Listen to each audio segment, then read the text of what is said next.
Օտարերկրյա հատուկ ծառայությունները փորձում են ընտրություններից առաջ ճնշում գործադրել տվյալ երկրում բնակվող հայ ազգի կամ Հայաստանի Հանրապետության քաղաքացի գործարարների նկատմամբ։ Հայաստանի արտաքին հետախուզության ծառայության շաբաթվա սկզբին տարածած հայտարարությունը շաբաթվա ընթացքում նոր հարցեր առաջացրեց։ Որ երկրում են ճնշում հայ գործարարներին, ինչպես են ճնշում, որ ուժի կամ ուժերի համար։ Մենք դեռ մի ամիս առաջ ունենք տեղեկություններ նրա մասին, որ Ռուսաստանում հայ ազգի բիզնեսմեններին անվտանգության դաշնային ծառայությունը FSB-ն տենց պարտադրում է մասնակցել ընտրություններին տարբեր ռեգիոններից Ռուսաստանի հետ, ահազանգերը գալիս են եւ շարունակում են գալ։ Անկախ դիտորդն ավելի շուտ էր իմացել, բայց չէր շտապել խոսել արտաքին հետախուզության ծառայության հայտարարությունից մեկ օր անց, մեկ ամիս առաջվանից ունեցած տեղեկությունները հրապարակային է դարձնում նաեւ դիտորդական առաքելության ներկայացուցիչ Դանիել Յոհաննիսյանը։ Ասում է, ավելի վաղ չէին հայտարարում, քանի որ մտադիր էին ավելի խոր հետաքննություն անել, գործընթացի հաջորդ փուլերից էլ փաստական տվյալներ ունենալ, բայց արդեն մանրամասներ ունեն։ Օրինակ Հայաստանում մայիսի վերջ, հունիսի սկիզբ արդեն բոլոր ավտոբուսներն ամրագրված են Հայաստան ժամանող ընտրողներին դիմավորելու, տեղափոխելու համար։ Ընդ որում ոչ միայն Հայաստանում ենք դա տեսնում։ Մենք տեսնում ենք, որ նաև Վրաստանում են ավտոբուսներ եւ միկրոավտոբուսներ վարձակալում։ Խնդիրը լինելու է դիմավորելը, այսինքն սահմանային անցակետերից դիմավորելը կամ զվարթնոցից դիմավորելը։ Բայց քանի որ դեռ ամիսներ կան, գուցե շրջանակը ընդլայնվի, մեխանիզմներն էլ փոխվեն։ Մենք դա տեսել ենք Մոլդովայում, այլ տեղերում, ուրեմն ինչ որ մի նոր բան չենք ասում, բայց նոր բանը նա է, որ մեր արտաքին հետախուզության ծառայությունն է ասում, պետական ինստիտուտներից մեկը ասում է, որ կա այս ձևի վտանգ։ Այո, այնտեղ չի ասվում Ռուսաստանի մասին, բայց բոլորը հասկանում են, որ Ռուսաստանի մասին է խոսքը։ Դանիել Յոհաննիսյանի տեղեկություններով Ռուսաստանի տարբեր մարզերում process-ը տարբեր փուլում է։ Որոշ տեղեր արդեն ընտրող հայերին են ցուցակագրում, որոշներում նոր գործարարներին են հանդիպում, պարտադրում։ Բայց այդ process-ը ամենտեղ կա, ինձ թվում է, որ ռեգիոններում որ չեն արել, շուտով կանեն։ Ովքեր են դիմել իրենց Ռուսաստանում ապրող մարդիկ, որոնց ցանկանում են ցուցակագրել, թե գործարարները։ Որպես կանոն գործարարները, որոնք որ իրենց պատանդի կարգավիճակում են զգում։ Երբեմն ուղիղ, երբեմն միջնորդավորված են փոխանցում այդ տեղեկությունները, բայց այդ տեղեկությունները գալիս են, նորից եմ ասում, տարբեր ռեգիոններից, տարբեր տեղերից ու բավականին նույնական տեղեկություններ են։ Իսկ փաստական տվյալներ են փոխանցում, օրինակ չգիտեմ, ձայնագրություն, ֆոտոներ եւ այլն։ Որոշ փաստական տվյալներ մենք ունենք, բայց այդ փաստական տվյալները մենք դեռ չենք հրապարակում, որովհետեւ տեսեք, իրականում մենք հրապարակելուց պետքա շատ զգուշ լինենք, որպեսզի մեր աղբյուրներին վտանգի տակ չդնենք։ Ֆիզիկական վտանգի մասին է խոսքը, բացատրում է Յոհաննիսյանը, նրանք Հայաստանում չեն եւ իրենց աղբյուրներին պաշտպանելու որևէ միջոց չեն ունենա։ Տեղեկությունները ստանալուց, նույնիսկ ստանալու մեխանիզմների մասով ենք շատ զգուշ։ Իսկ ո՞րն է պահանջը, ինչ են պարտադրում հայ գործարարներին, որոնք նույնիսկ Հայաստանում չեն ապրում։ Հանձնարարություն է FSB-ից եկող, ենթակա աշխատողներին, ենթակա մարդկանց, իրենց ընտանիքներով, մարդը 100,000 ռուբլի տալ որպես ընտրակաշարք, ընդորում ընտրակաշարք բառը չեն շոշափում որպես կան, բայց ընտրակաշարք է, եւ ուղարկեն Հայաստան ընտրություններին մասնակցելու համար։ Այսինքն բիզնեսմենները իրենց գրպանից տան։ Այո, այդ գումարը բիզնեսմենները իրենց գրպանից պետք է տան։ Ռուսաստանում Հայաստանի անձնագիր ունեցող անձինք շատ են։ Խոսքը մի քանի 100,000 մարդու մասին է, առնվազն, եթե ոչ միլիոնի։ Եվ այս առումով եւ Ռուսաստանում մարդկանց վրա ճնշում գործադրելու մեխանիզմները անծայրացիր են, հա, եւ այս առումով հիմնական խնդիրները լոգիստիկ խնդիրներ են։ Եվ քանի որ խոսքը մեծ թվով մարդկանց մասին է, կարճ ժամանակում բոլորը սահմանը հատել չեն կարողանա, օրինակ հունիսի 6-ին գալ եւ 8-ին գնալ։ Սահմանային անցակետերի թողունակությունը, մեղմ ասած, սահմանափակ է։ Մոտավորապես օրական մի 15,000 մարդ է այս երկիր մտնում, որից մի 10,000 օտարերկրացի է, մի 5,000 Հայաստանի քաղաքացի է եւ եթե տենց մայիս-հունիս այդ տարվա այդ հատվածի մասն ենք խոսում, եւ սա նշանակում է, որ մեծ քանակները պետք է ավելի շուտ գան։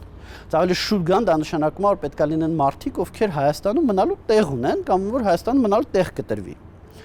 Այդ լոգիստիկ սահմանափակումները հաշվի առնելով մեր գնահատականները մոտավորապես 80,000-ի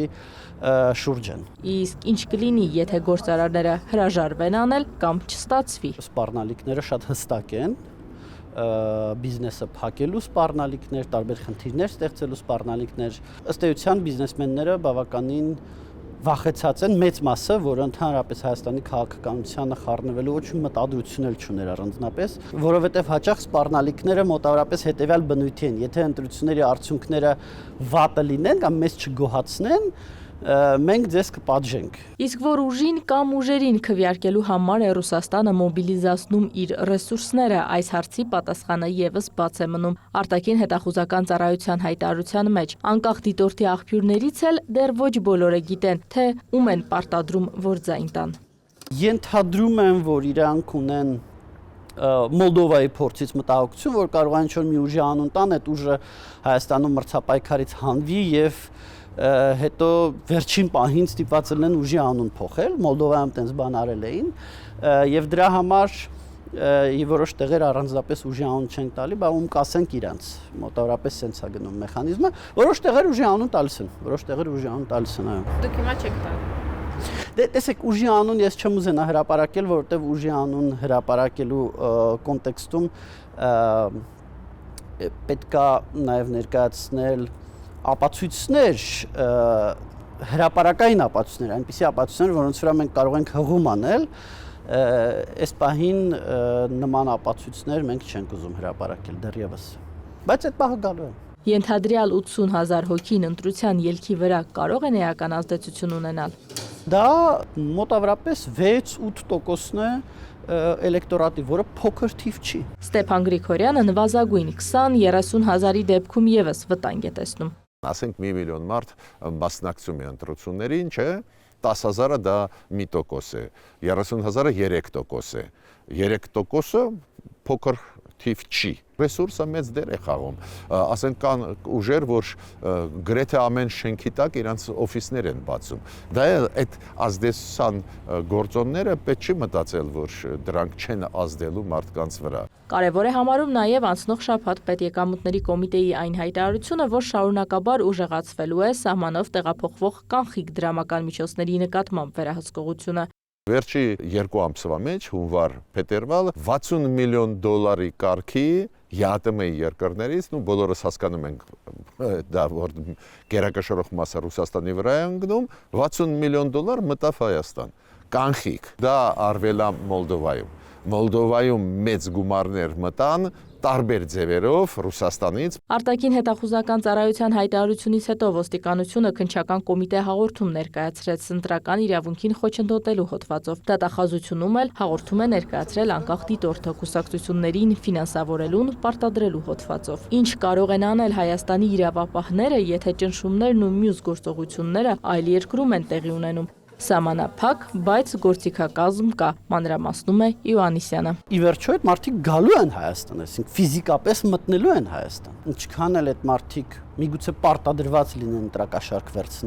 ընտրակաշարք վերցնելը Հայաստանի օրենսդրությամբ քրերեն արգելված արարք է, մինչև 7 տարվա ազատազրկում է ենթադրում։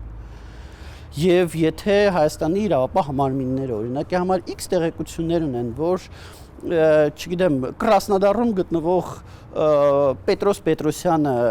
ընտրակաշարք է վերցրել, Կրասնոդարում այդ մարդուն չեն կարող ձերբակալել, բայց որ մտնի Հայաստանի Հանրապետություն կարող են ձերբակալել, չէ՞, ի վերջո պիտի գա այստեղ որ քվեարկի։ Կարևոր է պետական կառույցներն էլ իրազեկման ճիշտ ու լավ աշխատանք տանեն, այս ընթացքում սահմանը հատելիս ու դրանից հետո մեր հայրենակիցներին տեղեկացնեն, որ օրինակ ընտրակաշարքի մասին ինքնակամ հայտնելու դեպքում իրենք ազատվում են քրեական պատասխանատվությունից, որը կարող է լինել օրինակ 7 տարի ազատազրկումը։ Ստեփան Գրիգորյանի գնահատականով ոչ նոր այս մեթոդը Հայաստանում այսպես մասշտաբային կիրառում են առաջին անգամ, քանի որ առաջին անգամ նաև ռեալ գիտակցում են Հայաստանում ընտրակաշարք բաժանել չեն կարողանա, բնակիչներից մեծ թվով ձայների հույս էլ չունեն։ Պատճառը նա է, որ պրոռուսական ուժերը կորցնում են հենարանը Հայաստանի ներսում։ Քաղաքացիական պայմանագրի падգամավորների խոսքով իրենց եւս դիմել են Ռուսաստանում նաև Ջավախքում ապրող հայեր նույն խնդրով, անհանգիստ, վախեցած, բոլորին հավաստիացնում են։ Այսօրվա Հայաստանի քաղաքացուն որևէ մեկը չի կարող սպառնալ իր ձայնը այս կամ այն ուժին տալու համար։ Քաղաքացին ազատ է, ընտրությունների գաղտնիությունը ապահովված է այնպես ու այնքան,